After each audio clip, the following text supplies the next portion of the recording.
La question posée aux Martiniquais et aux Guyanais le 25 janvier 2010 était la suivante. Êtes-vous pour ou contre la fusion du Conseil régional et du Conseil général en une assemblée unique? Les deux départements d'outre-mer ont dit oui à cette évolution institutionnelle. À l'origine, un projet de loi avait fixé la mise en place de cette assemblée unique à 2012. Que s'est-il passé en cours de route?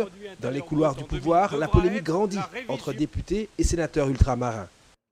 Vous savez ce qui s'est passé par derrière et que par conséquent, en séance de l'Assemblée, à la dernière minute, un amendement a été proposé, pas par moi, pour faire en sorte que le délai soit prorogé encore de 2 ans en 2014.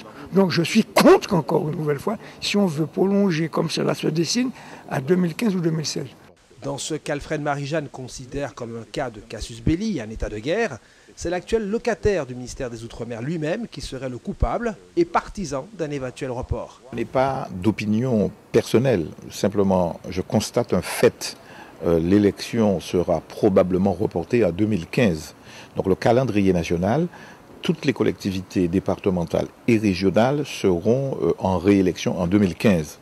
Il se trouve que lors de l'érection de la Guyane en collectivité unique, une date a été retenue. C'est 2014, mars 2014 je crois. Mais cette date-là, pour l'Hexagone, sera reportée.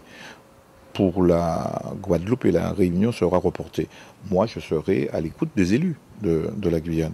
Municipale, sénatoriale, européenne, 2014, année d'élection en tout genre. Aux oubliettes, l'Assemblée unique pour dans 2 ans.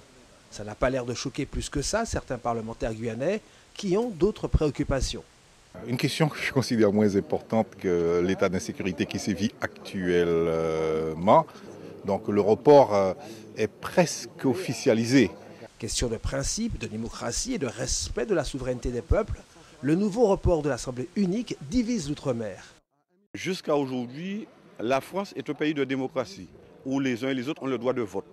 Les populations de Martinique ont voté pour que cette collectivité voie le jour en 2014. Je m'arrête là. Je suis un représentant de cette frange de la population. Donc aujourd'hui, je suis aux côtés de cette population-là pour faire en sorte que cette collectivité voie le jour en 2014.